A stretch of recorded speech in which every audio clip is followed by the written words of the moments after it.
नमस्कार दोस्तों, बहुत बहुत स्वागत है आप सभी का। जैसा कि कल ऑडिटर 530 का रिजल्ट आया, ठीक है। तो जो बच्चे डीवी के लिए क्वालिफाई कर चुके हैं उनको एक बार बहुत बहुत बधाई। और जिन बच्चों का नहीं हुआ है तो आप लोग उदास मत हो, आपके लिए 1828 अगर आपने फॉर्म भरा हुआ है तो उसमें उम्मीद बना कर रखिए, ठीक है। दूसरी बात, जिनका नहीं हुआ है या जिनका दोनों भर्तियों में नहीं है तो आप जो अगर दूसरे एग्जाम की तैयारी कर रहे हो तो उसमें लगे रहिए आप लोग, ठीक है। या फिर पेट के एग्ज़ाम की तैयारी करिए, सीधी सी बात है। और जिनका रह गया 530 में ध्यान रखिएगा, वो बिल्कुल निराश नहीं होंगे, ठीक है।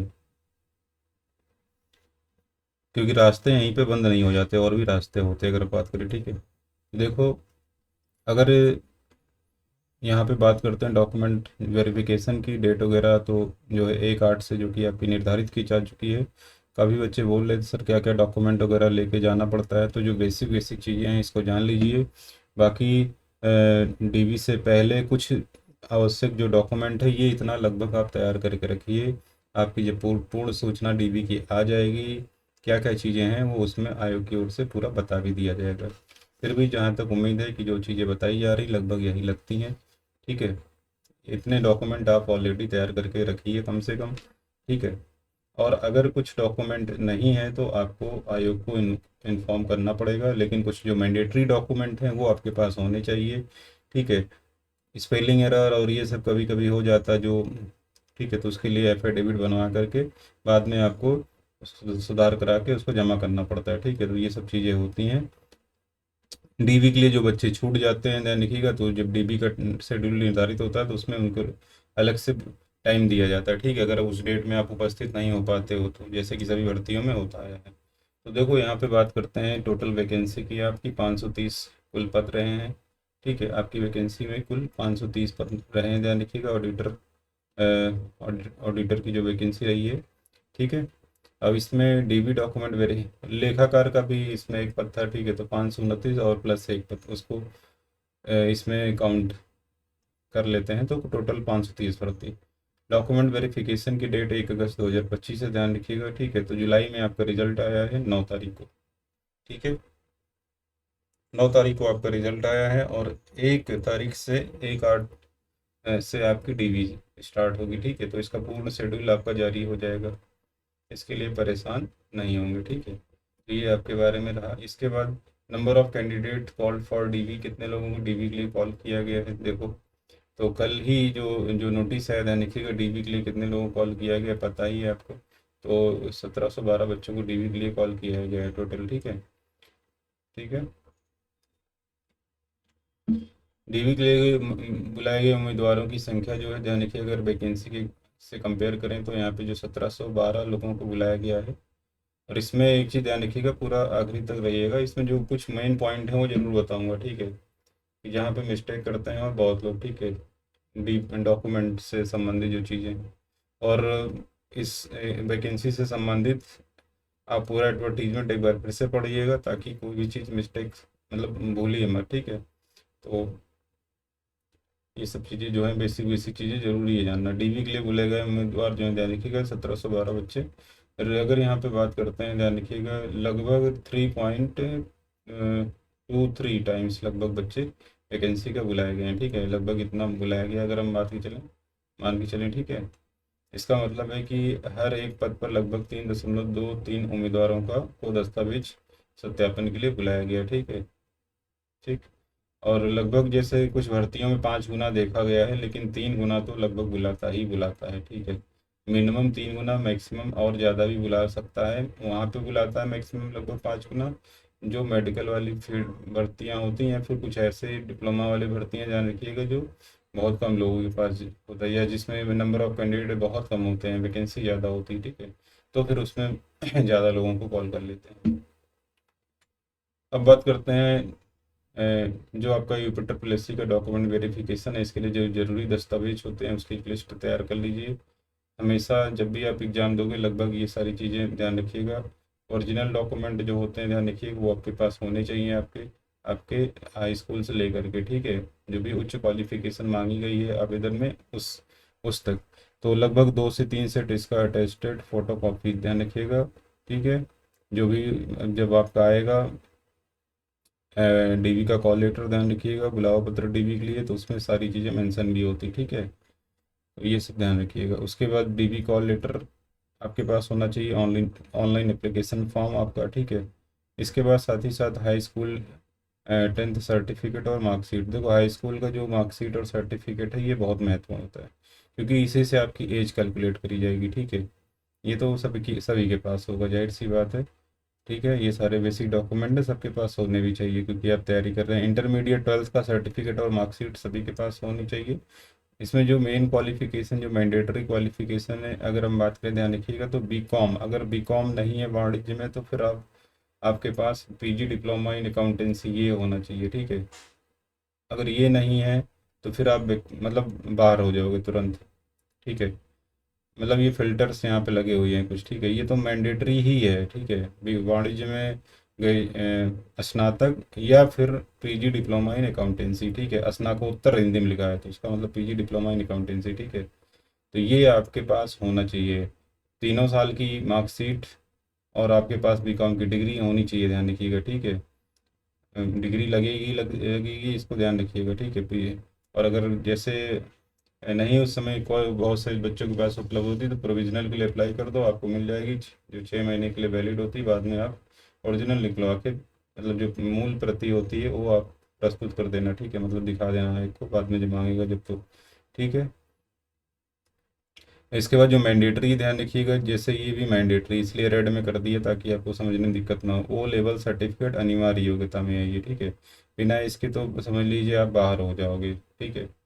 ये अनिवार्य योग्यता है ओ लेवल, बिना इसके तो काम चलना ही नहीं है, ठीक है। तो इसको अपने दिमाग में रखिएगा सभी लोग। ये भी एक फिल्टर है, काफ़ी लोग इसमें भी बाहर होंगे, ठीक है। कैटेगरी सर्टिफिकेट की बात करें, ध्यान रखिएगा, नॉन क्रीमी लेयर ओबीसी वाले अपनी कैटेगरी के अनुसार यहाँ पे ध्यान रखिएगा, आपके पास ओबीसी का जो सर्टिफिकेट है अकॉर्डिंग टू वैकेंसी, जो भी इसमें टाइम मेंशन है उसके अकॉर्डिंग ध्यान रखिएगा, ठीक है। आपके पास ओबीसी का सर्टिफिकेट होना चाहिए। ईडब्ल्यूएस वाला बच्चों के पास ध्यान रखिएगा, इनकम एंड एसेट सर्टिफिकेट आपका, ठीक है। ईडब्ल्यूएस का सर्टिफिकेट जो है आपका ये होना चाहिए, ठीक।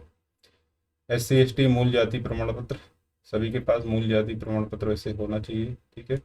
डोमिसाइल सर्टिफिकेट, कभी कभी क्या होता है कि बाहर के बच्चे भी अप्लाई करते हैं तो उनको अदर स्टेट में कन्वर्ट किया जाएगा, मतलब यूआर में होते हैं, ठीक है। तो मोस्टली बच्चे तो डोमिसाइल यहीं के हैं, तो जाहिर सी बात है, ठीक है। निवास प्रमाण पत्र वगैरह सबके पास होता है, आधार कार्ड पे एड्रेस वगैरह प्रिंट होता ही होता है, तो आधार कार्ड वगैरह लेके जाते हैं, ठीक है। पैन कार्ड मैंडेटरी होता है, ये सब आईडी प्रूफ पे ले जाते हैं। करेक्टर सर्टिफिकेट अगर मांगा जाता है तो ये ऑप्शनल है, यहाँ पे फिलहाल हमने मेंशन कर दिया है, अदरवाइज कोई ज़रूरत यहाँ पे नहीं है, ठीक है। अगर मांगा जाएगा तो मेडिकल फिटनेस सर्टिफिकेट की अगर हम बात करते हैं तो किसी सरकारी अस्पताल के सीएमओ से प्रमाणित, ठीक है। तो ये उनके लिए होता है जो कुछ अनिवार्य पद हैं, ठीक है। विकलांगता वाले जो पद ध्यान रखिएगा, ठीक है। विकलांग कैटेगरी के जहाँ पे आरक्षण की सुविधा है तो उनको तभी मिलेगा जब वो मेडिकल सर्टिफिकेट निश्चित जो भी चीज़ें मेंशन की गई हैं एडवर्टीज में आप पढ़ लीजिएगा, उसके अकॉर्डिंग प्रस्तुत करेंगे तभी मिलेगा, ठीक है। ये अनिवार्य होगा आपका, ठीक है। वही बात करते हैं, अगर एक्स सर्विसमैन है तो वो भी अपना जो है सर्विस जब जो सर्विस सर्टिफिकेट होता है, ठीक है, आप उसको प्रस्तुत करोगे कब से कब तक आपने कहाँ पे जॉब करी है, ठीक है। इसके बाद जो खिलाड़ी वगैरह होते हैं वो भी ध्यान रखिएगा, ठीक है। उनके पास भी जो भी प्रूफ होगा वो लगाएंगे, ठीक है, क्योंकि इसमें सीटें होती हैं। फोटो आईडी प्रूफ की बात करते हैं तो आधार कार्ड आपका, पैन कार्ड, वोटर आईडी में से यहाँ पे आप लेके जाइएगा, ठीक है। अपने पास ये सारी चीज़ें जरूर रखें। रिसेंट पासपोर्ट साइज फोटोग्राफ, ये तो सभी को पता है, ये कम से कम 8-10 फोटो खिंचवा के एक्स्ट्रा ही रखिए अपने पास, ठीक है। अन्य जरूरी बातों की अगर हम बात करें तो सभी डॉक्यूमेंट की 2 से 3 सेट फोटो कॉपी करा के आप रख लीजिए। सेल्फ अटेस्टेड तब करिएगा जब वहाँ पे कहा जाएगा, जाहिर सी बात है घर पे मत करिएगा। जब बोला जाएगा जो भी आपके पास इंफॉर्मेशन आएगी अटेस्ट करके, जब अपना बुलावा पत्र डाउनलोड करोगे डीबी के लिए तब आप कर लीजिएगा, ठीक है। सभी मूल प्रमाण पत्र आपके पास होने चाहिए, साथ ही साथ उसकी फ़ोटो कापी, ये मैंडेटरी है। सभी डॉक्यूमेंट को एक फोल्डर या फाइल में, तो पता ही है आपको, रखें, व्यवस्थित रखें, ठीक है। क्योंकि वहाँ दिखाना भी पड़ता है आपको ओरिजिनल और फोटो कॉपी, ऐसे नहीं कि इधर उधर करके। इसलिए ये व्यवस्थित क्यों लिखा गया ये, क्योंकि वहाँ पे दिमाग हौच पौच होता रहता है, ठीक है। क्योंकि बहुत सी चीज़ें ध्यान रखनी होती है, और एक भी डॉक्यूमेंट गिर गया ना तो समझ लो फ्यूचर खराब हो जाता है। डॉक्यूमेंट जो मेन होते हैं ओरिजिनल को बहुत संभाल के रखिए। उसके बाद एक सीक्वेंस रखिए जब वहाँ पे, क्योंकि चेक करते हैं ना तो इस तरीके से दिखाना भी पड़ता है, ओरिजिनल प्लस फोटोकॉपी, ठीक है, 1 बाई 1। जिन डॉक्यूमेंट का नाम अपलोड किया था वो सभी उपलब्ध होने चाहिए, ठीक है। अगर आपने EWS लगाया है तो EWS आपके पास होना चाहिए। आपने OBC के कैटेगरी में अप्लाई किया तो वो भी आपके पास होना चाहिए। आपने SC में अप्लाई किया तो वो आपके पास होना चाहिए, ठीक है। विशेष इंफॉर्मेशन की अगर हम बात करते हैं तो दिव्यांग जो सर्टिफिकेट है, यदि आपने रिजर्वेशन लिया है, टिक किया होगा, तो ये होना चाहिए आपके पास दिव्यांगता का सर्टिफिकेट। एक्स सर्विसमैन का सर्टिफिकेट NCC या स्पोर्ट कोटा के अंतर्गत आते हैं तो अगर मांगा गया है तो आपके पास होना चाहिए, ठीक है। अगर आपके पास वर्क एक्सपीरियंस वगैरह यहाँ पे दिखाया है आपने कि मुझे वर्क वर्क एक्सपीरियंस रहा है, ठीक है। कभी कभी होता है कि वैकेंसियों में आगे चल के जो एक्सपीरियंस होता है वो काम देता है, ठीक है। ठीक है, तो ऐसा तो कुछ है नहीं फिलहाल। बहुत से लोग मेंशन करते हैं जॉब किए होते हैं कभी, क्योंकि जैसे दूसरे एग्जाम जो होते हैं बैंक वगैरह के उसमें तो मेंशन किया जाता है, क्योंकि आपसे पूछ सकता है कि आपने पढ़ाई छोड़ी उसके बाद क्या किया, कहाँ जॉब करी, तो वहाँ पे वर्क एक्सपीरियंस सर्टिफिकेट और बहुत सी पोस्ट में मांगा भी जाता है, ठीक है। तो वो अलग एग्जाम है, ये अलग एग्जाम फिलहाल, लेकिन एज ए जानकारी मैंने यहाँ पे लगा दिया है, अपनी जानकारी के लिए भी इसको समझ सकते हो, ठीक है, मेंशन कर दिया है। अब जो एडवर्टीजमेंट में मुख्य रूप से मेंशन किया गया है, ठीक है, उस चीज़ को देख लो। एडवर्टीजमेंट नीचे हम मतलब लिंक दे देंगे, डाउनलोड भी कर लेना जाके, ठीक है, पूरा पढ़ लेना एक बार। तो यहाँ पे आरक्षण से संबंधित जो मेन बात है खासकर EWS वालों के लिए, ठीक है, तो यहाँ पे देखो कह रहा है कि EWS का आरक्षण उन्हीं बच्चों को मिलेगा। EWS का ध्यान रखिएगा। ये यहाँ पे देखो, जो आवेदक आर्थिक रूप से कमजोर श्रेणी के अंतर्गत आवेदन के इच्छुक हैं उन आवेदकों से अपेक्षित है कि वो आवेदन करने से पूर्व 1/4/2023 से 1/8/2023 के मध्य निर्गत EWS प्रमाण पत्र, जो वित्तीय वर्ष 2022-23, ये देखो ध्यान रखिएगा, EWS वालों का बहुत गलती होती है, 22-23 की आय पर आधारित हो तथा वित्तीय वर्ष 23-24 हेतु मान्य हो को धारित करना सुनिश्चित करें। जिनके पास नहीं होगा तो जाहिर सी बात है उनको EWS का लाभ नहीं मिल पाएगा, ठीक है। और कोई भी डॉक्यूमेंट फेक मत लगाना। एक तो जो जारी करेगा उसकी भी नौकरी बाद में जाएगी और तुम्हारी तो जाएगी जाएगी, इसलिए इस चीज़ों में मत पड़िएगा, ठीक है। इस श्रेणी के आवेदकों को उत्तर प्रदेश प्रदेश शासन कार्मिक अनुभाग 2 के शासनादेश संज्ञादेश 30 के, मतलब ये जो उसका नियम है ध्यान रखिएगा वो मेंशन किया गया, लेकिन आप इसमें जो वित्तीय वर्ष इसका दिया है, जो डेट मेंशन करी गई है, ठीक है, मतलब यहाँ आवेदन करने से पूर्व दिनांक 1/4/2023 से 1/8/2023 के मध्य निर्गत हो, जो वित्तीय वर्ष 2022-23 की आय पर आधारित हो आपकी, ठीक है, कितनी आय है, और जो वित्तीय वर्ष 2023-24 हेतु मान्य हो, ये EWS वाले बच्चों के लिए है।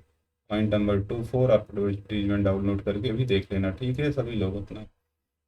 इसके बाद अनिवार्य जो ये अर्हता, देखो यहाँ पे लिखा अनिवार्य अर्हता शैक्षिक योग्य, ठीक है। तो अनिवार्य अर्हता में देखो जैसे कि आप देख पा रहे हो, ठीक है, ये ब्लैक में मेंशन भी किया गया है, इसीलिए ये देखो पूरा वाणिज्य में स्नातक या फिर लेखाकर्म स्नातकोत्तर डिप्लोमा, लेखाकर्म में अकाउंटेंसी में PG डिप्लोमा स्नातकोत्तर का मतलब, ठीक है, और O स्तरीय डिप्लोमा धारित करता हो।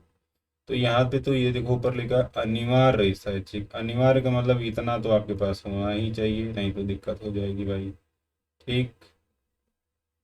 अधिमानी अर्हता तो उनके लिए होती है जो प्रादेशिक सेना में जो सेवा किए होंगे या फिर NCC वाले जो बच्चे होंगे, ठीक है। बाकी ये जो है ध्यान रखिए कि ये और यही सब में है, ठीक है, यही सब में क्वालिफिकेशन। तो मैंने इसमें सारी चीज़ें क्लियर कर दी हैं, फिर भी कुछ चीज़ रह गई हो, कुछ डाउट रह गया हो तो अपने कमेंट कर दीजिएगा, उस पर वीडियो बना देंगे, ठीक है। चैनल पर नए हैं तो चैनल को सब्सक्राइब कर लीजिएगा, बेल आइकन को प्रेस कर लीजिएगा ताकि नोटिफिकेशन आपके पास पहुंचता रहे, ठीक है। लाइक करिएगा, कमेंट करिएगा, शेयर करिएगा, ठीक है। बहुत बहुत धन्यवाद।